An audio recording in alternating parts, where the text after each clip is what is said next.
भक्कम पायाची उभारणी. वचनबद्धता, उद्दिष्ट आणि विश्वास. दाजी. शहाजहांपूरमधील योगाश्रमाच्या सुवर्ण महोत्सवानिमित्त दाजींनी दिलेला संदेश. दुसरी बॅच 16 ते 18 फेब्रुवारी 2026. भक्कम पायाची उभारणी. वचनबद्धता, उद्दिष्ट आणि विश्वास. प्रिय मित्रांनो, या सुवर्ण महोत्सवाच्या गेल्या काही दिवसात आपण आध्यात्मिक जीवनातील मूलभूत 2 प्रश्नांवर विचारमंथन करत आहोत. विभाजित हृदय यामध्ये आपण इच्छा, वासना आणि आकांक्षा यांच्यातील पुरातन द्वंद्वाचा साकल्याने विचार केला. हे अशा साधकाचे वर्णन करते ज्याला काय योग्य आहे हे ज्ञात असूनही जेव्हा वचनबद्धतेचा क्षण येतो तेव्हा तो वाहवत जातो.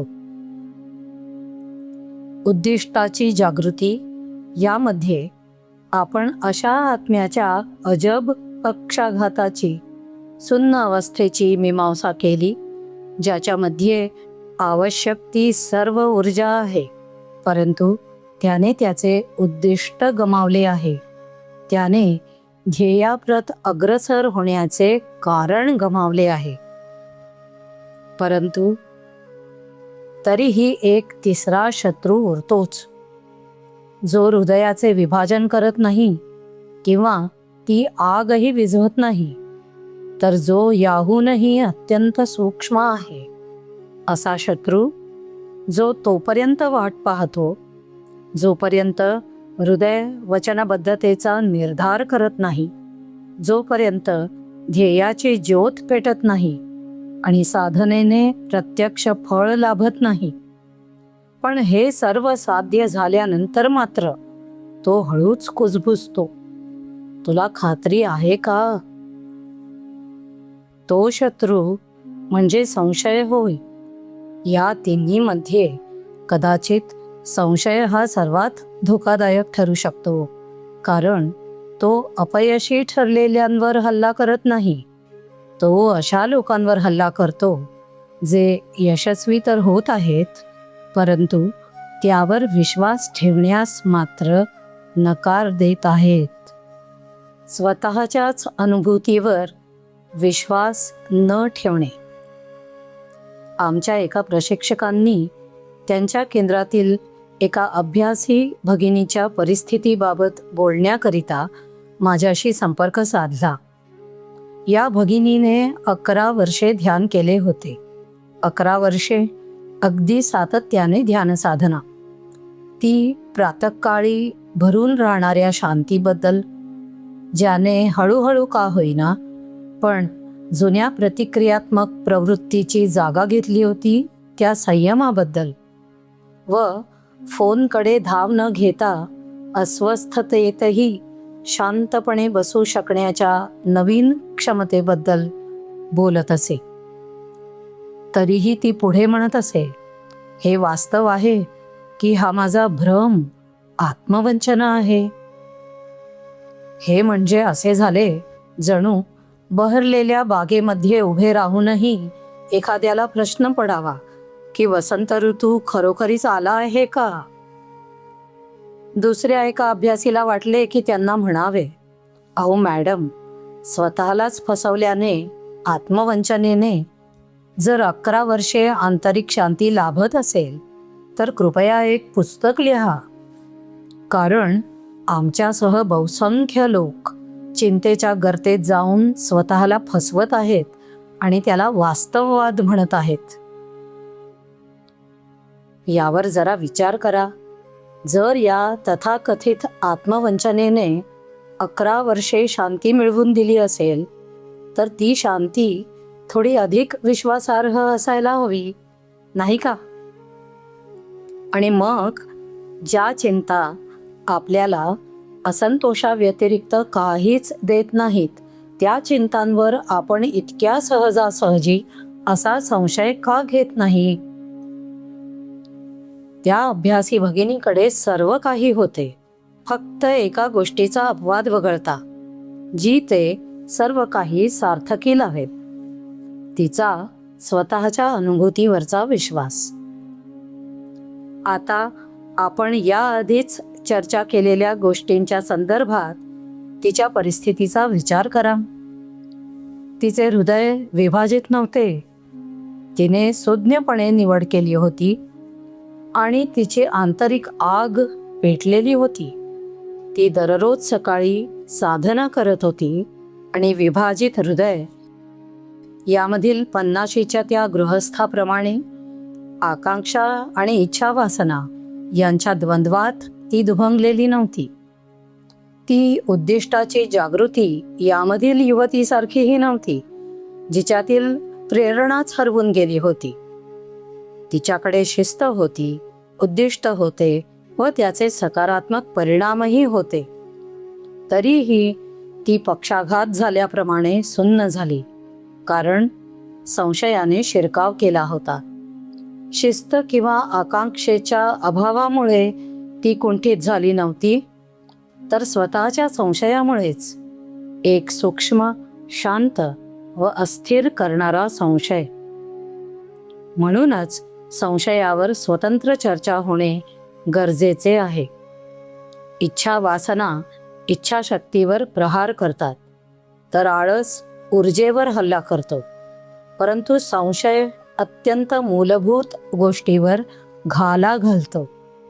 स्वतःच्याच रूपांतरणाला ओळखण्याची तुमची क्षमता. संशयाचे सूक्ष्म विष. संशय हा जिज्ञासेपेक्षा भिन्न आहे, कारण जिज्ञासा दरवाजे उघडते, तर संशय त्यांना खिळे ठोकून ते बंद करतो आणि मग बाहेर उभे राहून हवा खेळती नसल्याची तक्रार करत बसतो. सहज मार्ग विवेक, अर्थात सत्य असत्य जाणून घेण्याची जिज्ञासा, आणि उपरोधिक संशय जो आपल्या मताला कलुषित करतो, यांच्यातील फरक अगदी ठळकपणे स्पष्ट करतो. रचनात्मक जिज्ञासा विचारते, हे खरे आहे का? ती काय, कसे, कुठे आणि का यांचा शोध घेते. उपरोधिक संशय विचारतो, मी सक्षम आहे का? तो आपली समज धूसर करतो. एक स्पष्टतेचा शोध घेतो, तर दुसरा अस्तित्वावरच प्रश्नचिन्ह उभे करतो. आणि एकदा का तुम्ही स्वतःच्या अस्तित्वाला संशयाने प्रश्न विचारू लागलात, की मग तुम्ही जणू आरशातील स्वतःच्याच प्रतिमेशी वाद घालत असता. विभाजित हृदय यामध्ये आपण आपल्यातील 2 लांडग्यांच्या प्रतिमेवर विचार केला होता, ज्यातील एक आपल्या उच्च स्वभावाचे प्रतिनिधित्व करतो आणि दुसरा आपल्या निम्न आवेगांचे. आपण हे जाणून घेतले की तुम्ही ज्याला खाऊ घालता, अखेरीस तोच जिंकतो. संशय म्हणजे यातील कोणताही लांडगा नव्हे. संशय हा तो आवाज आहे जो तुम्हाला सांगतो की खाऊ घालणेच निरर्थक आहे. तो युद्धाच्या बाहेर बसतो आणि तुमचे कान भरतो की दोन्हीपैकी एकही लांडगा खरा नाही. तुम्ही देत असलेले अन्न काल्पनिक आहे आणि आध्यात्मिक विकासाचा हा संपूर्ण उपक्रम म्हणजे तुम्ही स्वतःलाच सांगत असलेली निव्वळ भाकड कथा आहे. म्हणूनच संशय हा इच्छा वासना किंवा जडत्वापेक्षाही अधिक सूक्ष्म आहे. तो आकांक्षेशी स्पर्धा करत नाही, तर ज्या पायावर तुमची आकांक्षा उभी आहे त्यालाच पोखरून काढतो. संशयाचे साम्राज्य किती खोलवर पसरलेले असू शकते हे दर्शवणारा एक अतिशय सुंदर संवाद आहे. ज्यावेळी बाबूजींनी सेंट्रल रिजनमध्ये म्हणजेच केंद्रीय क्षेत्रात प्रवेश केला, जो आध्यात्मिक अनुभूतीचा अत्यंत परिष्कृत स्तर होय, तेव्हा त्यांना आध्यात्मिक प्राप्तीशी सहसा जोडली जाणारी कोणतीही ठळक वैशिष्ट्ये तिथे आढळली नाहीत. तिथे ना परमानंदाचा अनुभव होता, ना कोणती दिव्यदर्शने, ना कसली चमत्कृती. विशेष अनुभूतींची सवय झालेल्या मनाला हे सर्व काहीच नसल्यासारखे वाटले.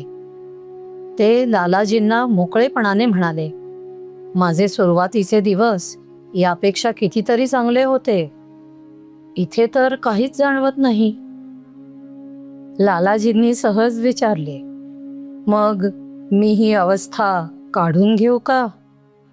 आणि बाबूजींनी तात्काळ उत्तर दिले, नको प्रभू, जर तुम्ही तसे केले तर हा माझा अंतिम श्वास असेल. त्या अवस्थेत बाबूजींना ना सौंदर्य आढळले, ना आकर्षण, ना दखल घेण्याजोगे सुख. आणि तरीही आपण पाहतो की ज्याने एकदा त्याची चव चाखली तो त्याशिवाय जगूच शकत नाही. संशयाच्या अधिकार क्षेत्राच्या पलीकडे नेमके हेच असते. एक अशी अवस्था जी अस्तित्वात अशी घट्ट विणली गेली आहे की तिला काढून टाकणे म्हणजे अस्तित्वच पुसून टाकण्यासारखे होय. आत्मा ज्या गोष्टी जाणतो त्याबद्दल तो वाद घालत नाही. ती अवस्था म्हणजे स्वतःच्या अस्तित्वाच्या अगदी केंद्रस्थानी असलेल्या परिपूर्ण सममितीची जाणीव होणे. ती चकाकत नाही किंवा इंद्रियांना उत्तेजित करत नाही. तरीही एकदा का तो आंतरिक समतोल गवसला की जीवनात स्थिरता आणि पूर्णत्व जाणवते. तो समतोल काढून टाकला तर सममिती तुटेल किंवा कलली जाईल. परिणामी ती व्यक्ती पूर्णपणे अस्थिर होईल. आत्मविश्वासाची जडणघडण. लॅटिन शब्द कॉन्फिडारे चा अर्थ आहे विश्वासासह. हे यशाची हमी देत नाही, परंतु हे गाढ्या विश्वासाचे संकेत देते की तुमच्या आयुष्यात जे काही येईल त्यातून तुम्ही मार्ग काढू शकता. संशय या विश्वासाला तडा देतो. लॅटिन शब्द ड्युबियसचे मूळ ड्युओ आहे, ज्याचा अर्थ दोन असा आहे, जो द्वंद्व किंवा विभाजन सुचवतो. एकदा का मन कर्ता व टीकाकार यांच्यात विभागले गेले की असे वाटते जणू काही तुम्ही आपल्या अंतरी अशा न्यायाधीशाची नेमणूक केली आहे जो कधीच स्वस्थ बसत नाही. संशय सत्याच्या शोधाचा मुखवटा घालून असा काही वावरतो की तो खराच वाटावा. आणि जेव्हा या संशयामुळेच द्विधा मनस्थिती होऊन आपण कृती करण्यास कचरतो आणि अपयश येते, तेव्हा हाच संशय स्वतःच्या खरेपणाचा पुराव्यासह दावा करतो, मी तुला आधीच सावध केले होते. अशा प्रकारे संशय स्वतःच्या मताला पोषक ठरतील असे निकाल लावून स्वतःचा पुरावा स्वतःच उभा करतो. सत्याचा शोध घेण्याचा आव आणणाऱ्या या वृत्तीची ही एक विलक्षण धूर्त खेळी आहे.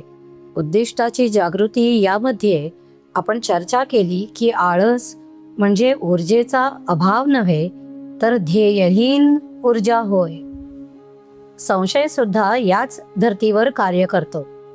संशय म्हणजे अनुभवाचा अभाव नव्हे तर विश्वास विरहित अनुभव होय. आळशी व्यक्तीकडे इंधन असते पण आग नसते. संशयी व्यक्तीकडे इंधन आणि आग दोन्ही असतात, पण ती आग खरीखुरी आहे की नाही हे तपासण्यातच ती व्यस्त असते आणि याच तपासणीत ती आग विझून जाते. भगवद्गीता यावर कठोर भाष्य करते. संशयात्मा विनश्यती म्हणजेच संशयग्रस्त व्यक्तीचा विनाश होतो. ज्याला स्वतःच्या साधनेविषयी संशय असतो त्याला आपल्या मार्गाबद्दल संशय वाटू लागतो. ज्याला मार्गाविषयी संशय असतो त्याला आपल्या मार्गदर्शकाबद्दल संशय वाटू लागतो. ज्याला मार्गदर्शकाविषयी संशय असतो त्याला मार्गदर्शनाबद्दलच संशय वाटू लागतो. संशय घेण्याची प्रत्येक घटना म्हणजे जणू अंगावरच्या स्वेटरचा एक धागा खेचण्यासारखी आणि नंतर थंडी वाजू लागल्यावर चकित होण्यासारखी गोष्ट आहे. तुम्ही त्या रचनेला थोडे थोडे उखडून काढता जोपर्यंत काहीच शिल्लक उरत नाही. विनम्रतेचे काय? विनम्रता म्हणजे संशय नव्हे. विनम्रता म्हणते मला सर्व काही ज्ञात आहे असे नव्हे, तर संशय म्हणतो मी पुरेसा नाही. एक विकासाचा दरवाजा उघडते तर दुसरा तो घट्ट बंद करून त्याची किल्लीच गिळून टाकतो. विभाजित हृदयमधील पुलाचे रूपक आठवा. वारंवार येणारे अपयश इच्छाशक्तीमध्ये कशा प्रकारे सूक्ष्म तडे निर्माण करते याबद्दल आपण चर्चा केली. ही अदृश्य हानी आहे जी वाढत जाते जोपर्यंत एखादा वरकरणी किरकोळ वाटणारा अतिरिक्त भार भीषणरित्या कोसळण्याला कारणीभूत ठरत नाही. संशय विश्वासाबाबत नेमके हेच करतो. प्रत्येक वेळी जेव्हा एखादी अनुभूती नाकारली जाते, प्रत्येक वेळी जेव्हा आतला आवाज म्हणतो ती तर फक्त कल्पना होती, तेव्हा विश्वासाच्या संरचनेत एक सूक्ष्म तडा पडलेला दिसून येतो. बाहेरून तो विश्वास अजूनही दृढ भासतो, परंतु ही हानी अंतर्गत असते आणि एक दिवस जे केवळ एक किरकोळ डळमळणे असायला हवे होते त्याचे रूपांतर आत्मविश्वासाच्या संपूर्णपणे कोलमडून पडण्यात होते. हे साधना व्यर्थ ठरली म्हणून नव्हे, तर त्या पुन्हा पुन्हा दिलेल्या नकारांनी शेवटी तो पायाच उद्ध्वस्त केला म्हणून. हाच तो तडा गेलेला पाया आहे जो अपयशामुळे नव्हे तर आपल्या यशाची दखल घेण्यास दिलेल्या नकाराने खचला आहे. धैर्य, संशयावरचा उतारा. जर तुम्ही संशयाशी थेट लढत असाल तर तुम्ही त्याच्या क्षेत्रात, त्याच्या घरच्या मैदानावरच लढत आहात. संशयाला त्याच्या घरच्या मैदानावर हरवणे खरोखर कठीण आहे.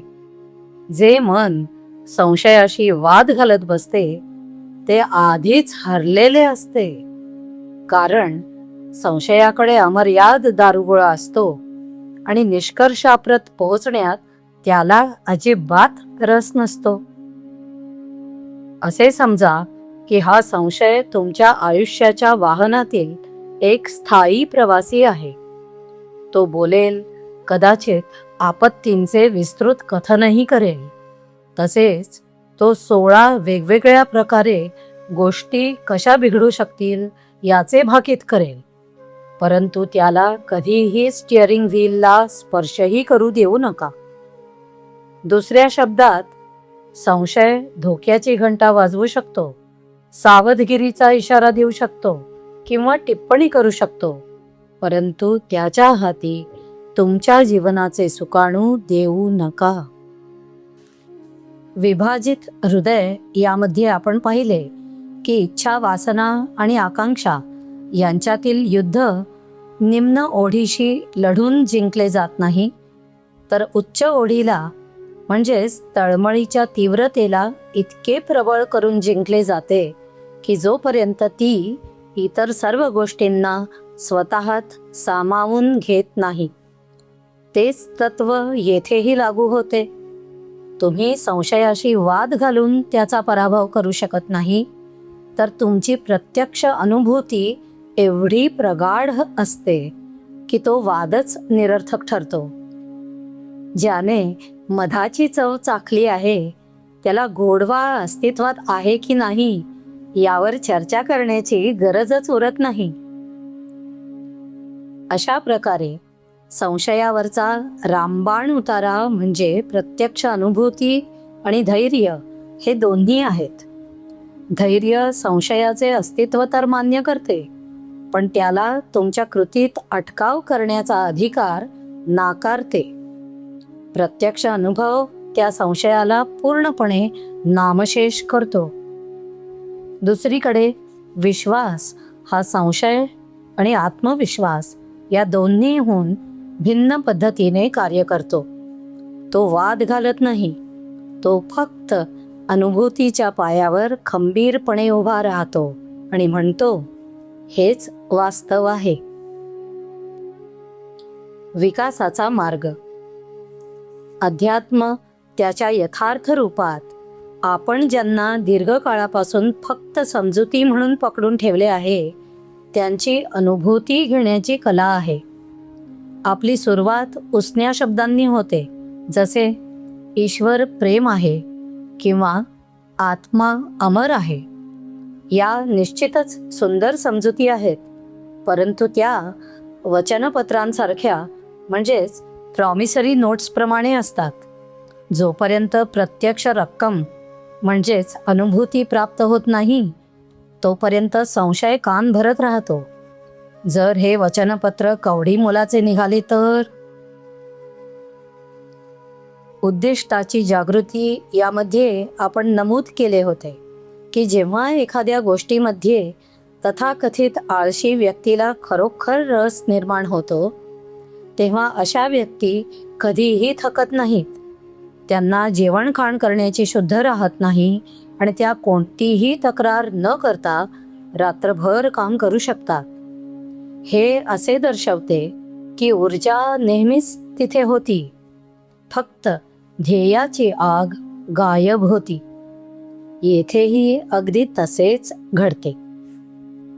जेव्हा यथार्थ अनुभव प्राप्त होतो, जेव्हा ध्यान करणाऱ्याला आपल्या अंतःकरणात काहीतरी स्पष्ट जाणवते, तेव्हा ध्यानाच्या प्रभावाविषयीचा बौद्धिक वाद निरर्थक ठरतो.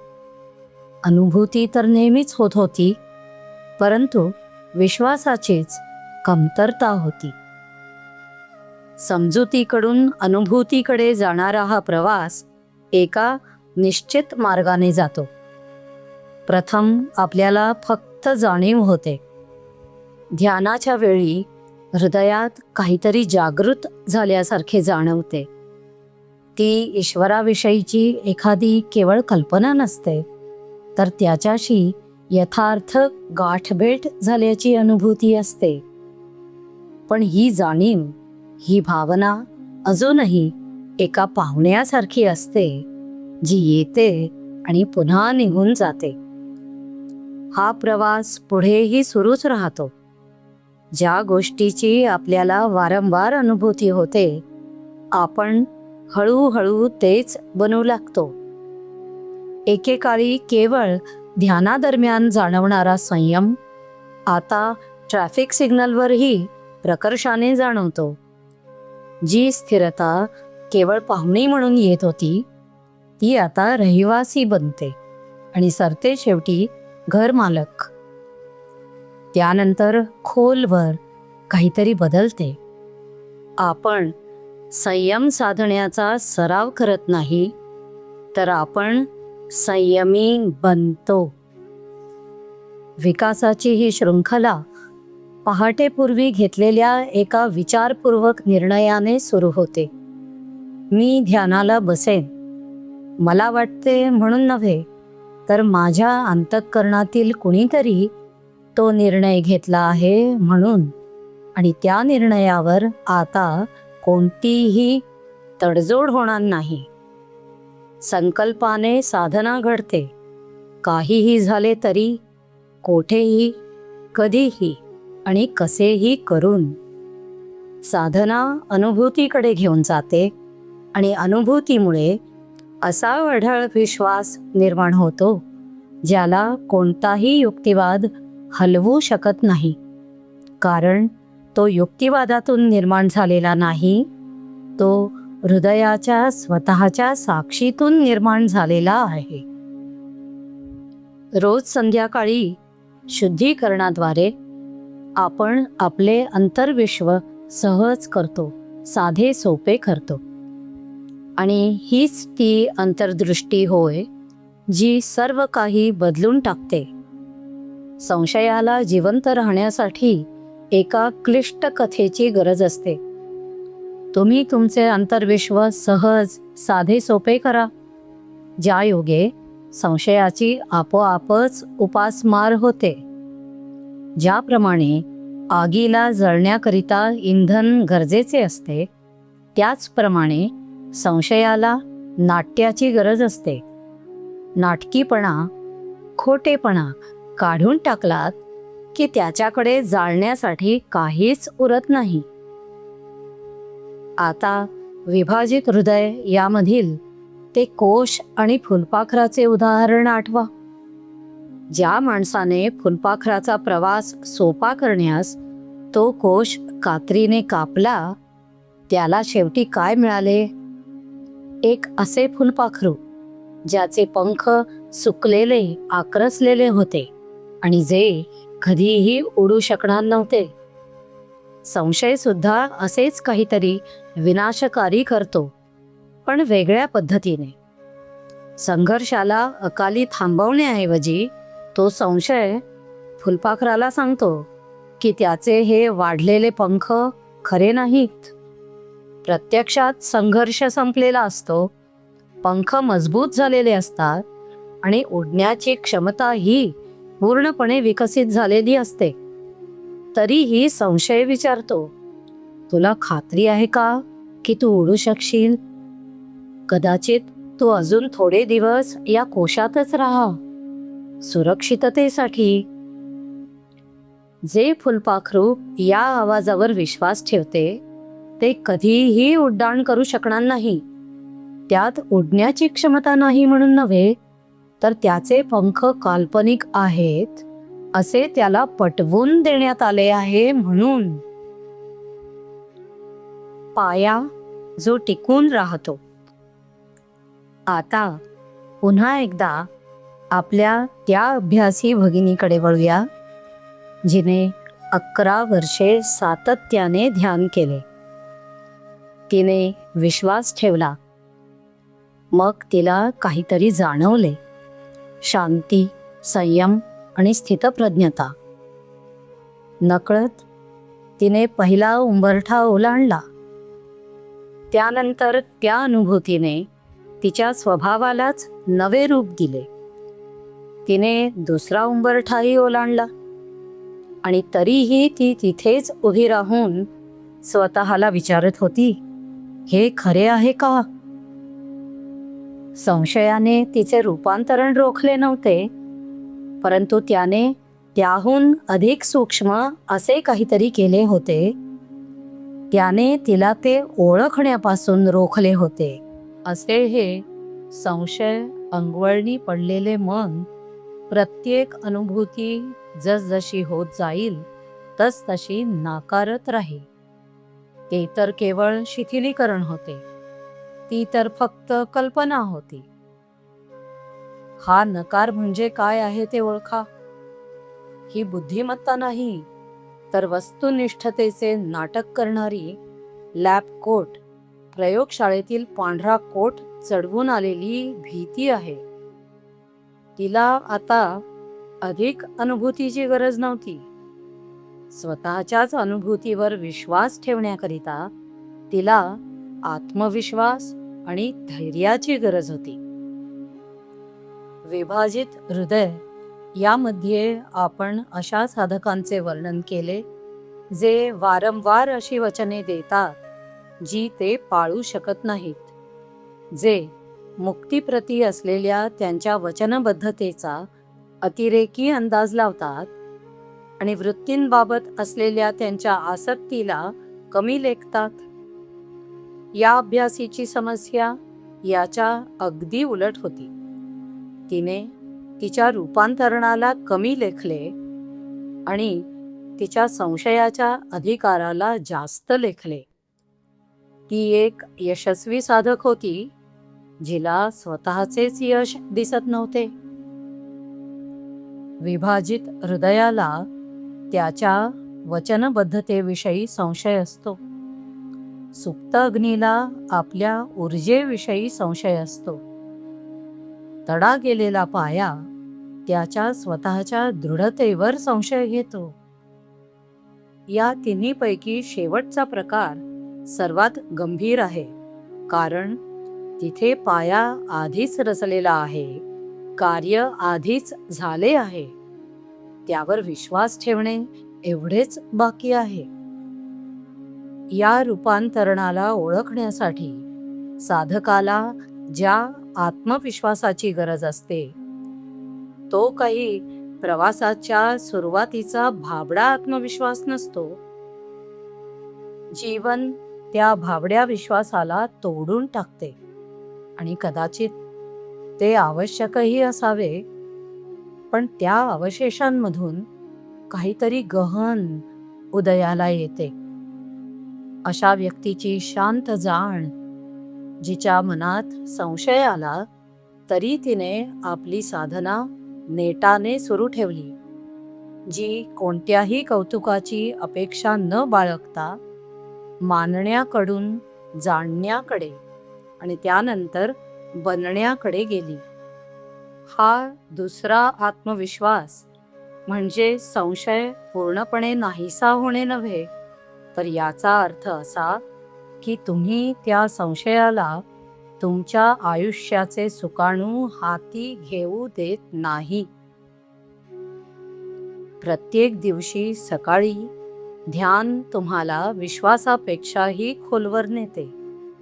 प्रत्येक दिवशी संध्याकाळी शुद्धीकरण तुमच्यातील ते सर्व काही काढून टाकते जे तुमचे नाही. धैर्याची प्रत्येक कृती संशयाचा अधिकार कमकुवत करते. तुम्ही या मार्गाने वाटचाल करत आला आहात. तुमचे स्वतःचे सकाळचे प्रहर त्याला साक्षी आहेत आणि तुमचा आत्मसंयम ते प्रकट करतो.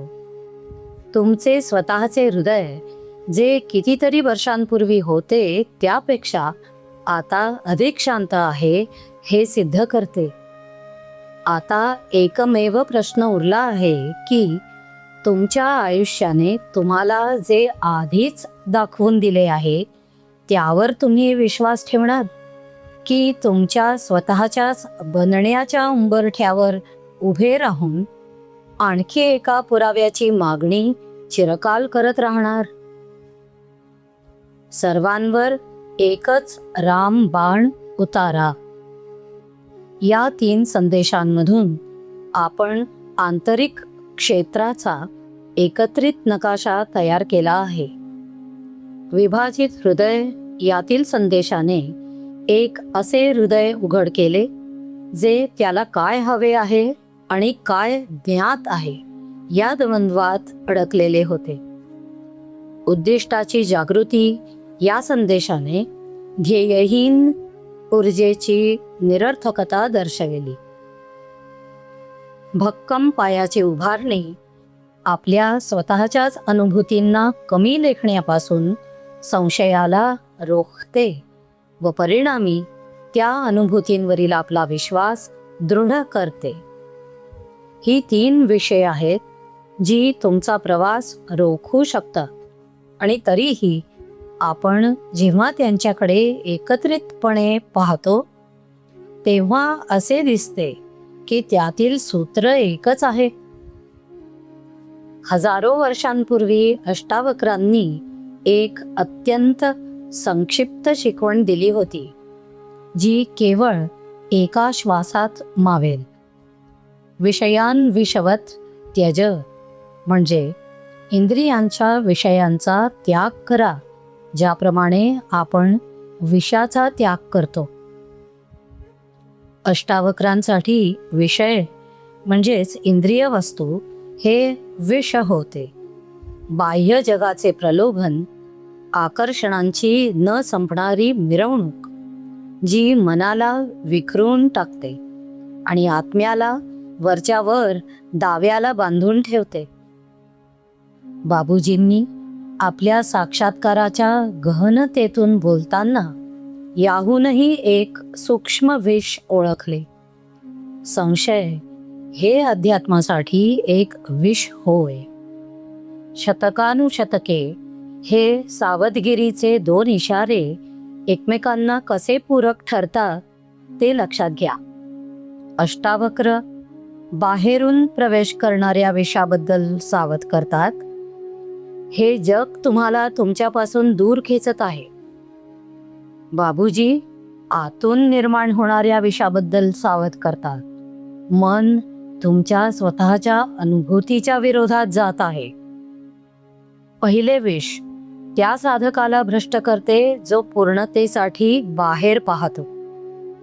दुसरे विष त्या साधकाला भ्रष्ट करते जो आधीच आत वळला आहे, परंतु तिथे जे सापडले आहे त्यावर विश्वास ठेवण्यास मात्र नकार देतो. दोन्ही मिळून आध्यात्मिक धोक्याचे संपूर्ण क्षेत्र निश्चित करतात. बाह्य विष म्हणते दुसरीकडे पहा. आंतरिक विष म्हणते तुम्हाला जे सापडले आहे ते पुरेसे नाही. आणि या दोघांच्या मधल्या विषाचे काय? ते जडत्व, जे उद्दिष्ट हरवल्यावर स्थिरावते. त्याचाही विचार आपण केला आहे. विषय लक्ष बाह्य दिशांना भरकटवतात. संशय विश्वासाला आतून नष्ट करतो आणि उद्दिष्टहीनता म्हणजेच तमस, ज्याचा आपण उद्दिष्टाची जागृतीमध्ये शोध घेतला, ती पोकळी भरून काढते, जी बाह्य ओढ आणि आंतरिक विश्वास दोन्ही गमावल्यावर तयार होते. तीन विषय: विक्षेप, जडत्व आणि अविश्वास. बाहेरील, मधील आणि आतील. तीन रामबाण उतारे: वचनबद्धता, उद्दिष्ट आणि विश्वास. बाहेरील, मधील आणि आतील. जुने बोधवचन आहे, हिम्मते मर्दा तो मददे खुदा. याचा अर्थ असा की जेव्हा आपण एक पाऊल उचलण्याचे धाडस करतो, तेव्हा उर्वरित अंतर ईश्वर स्वतः पार करतो. विभाजित हृदयाला निवड करण्यास धैर्याची आवश्यकता असते. सुप्त अग्नीला प्रदीप्त होण्यास धैर्याची आवश्यकता असते. पायाला तडा गेलेला असला तरीही त्यावर विश्वास ठेवण्यास धैर्याची आवश्यकता असते. आणि प्रत्येक बाबतीत ज्या क्षणी आपण ते धैर्य एकवटतो, त्याच क्षणी काहीतरी विलक्षण आपल्याला अर्ध्या वाटेवर येऊन भेटते. या तिन्ही विषांवरचा उतारा एकच आहे: विश्वास आणि धैर्य यांनी एकवटून कार्य करणे. प्रेम व प्रार्थनेसह कमलेश. शहाजहांपूरमधील योगाश्रमाच्या सुवर्ण महोत्सवानिमित्त दाजींनी दिलेला संदेश. दुसरी बॅच 16 ते 18 फेब्रुवारी 2026. पूज्य दाजी यांच्यासोबत मास्टर क्लासेस. तुम्ही हार्टफुलनेस ध्यानाची सुरुवात केव्हाही करू शकता. पूज्य दाजी यांच्यासोबत 3 भागांच्या मास्टर क्लास मालिकेत सामील व्हा. यामध्ये हार्टफुलनेस ध्यान पद्धतीचे काय फायदे आहेत, तसेच तुमच्या दैनंदिन दिनचर्येत हार्टफुलनेस शिथिलीकरण, ध्यान, शुद्धीकरण आणि प्रार्थनेचा समावेश कसा करावा हे दाजी स्पष्ट करून सांगतात. हे मास्टर क्लासेस विनामूल्य आहेत. यासाठी खाली दिलेल्या स्कॅन कोड तसेच लिंकचा वापर करा. हार्टफुलनेस ध्यान पद्धतीचे सराव. हार्टफुलनेसच्या सरावांची अनुभूती घ्या व शिका. हार्टफुलनेस शिथिलीकरण, ध्यान, शुद्धीकरण व प्रार्थना यासाठी खाली दिलेल्या स्कॅन कोड तसेच लिंकचा वापर करा.